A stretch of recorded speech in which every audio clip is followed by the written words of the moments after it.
সমস্যা নেই, এক এক করে নেক, সমস্যা নেই, আর 10 ওভার পর বল ঘুরবে। উইকেটের পেছন থেকে এভাবেই পরামর্শ দিচ্ছিলেন লিটন কুমার দাস। বোলারদের অ্যাডভাইস থেকে শুরু করে দুর্দান্ত সব ক্যাচ ধরা, সব দিক থেকেই তিনি যেন সবচেয়ে বেশি সক্রিয়।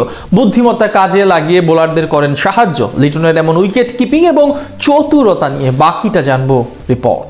লিটনের বুদ্ধিমত্তা নিয়ে প্রশংসা করতেই হয়। দারুণভাবে উইকেটের পেছন থেকে যেভাবে বোলারদের উজ্জীবিত রাখেন তিনি, সেটি সত্যি প্রশংসনীয়।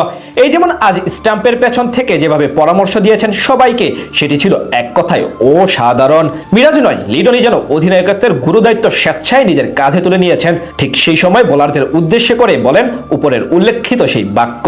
বাংলাদেশ দলে বর্তমান সময়ে যে কয়েকজন পরীক্ষিত ক্রিকেটার রয়েছেন, তাদের মধ্যে অন্যতম মেধাবী বলা হয় লিটনকে।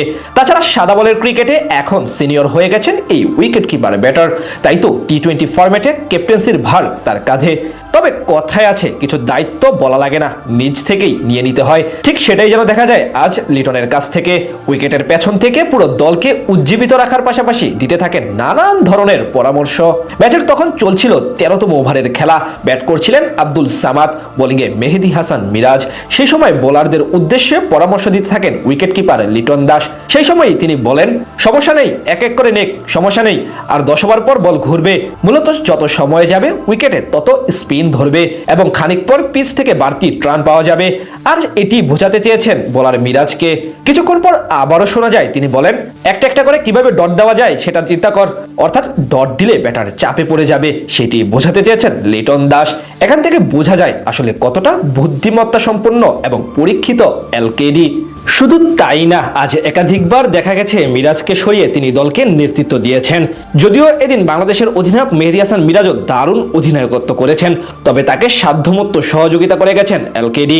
এই যেমন ম্যাচের মাঝে একবার মিরাজ বোলিং করার পর স্টাম্পের পেছন থেকে তাকে লিটন জিজ্ঞাসা করেন, কিরে কাকে বল দিবি এখন? তখন মিরাজ বলেন রিশাদ আসুক। সেই সময় তাকে কাছে ডেকে নিয়ে বুঝিয়ে দেন লিটন নিজে।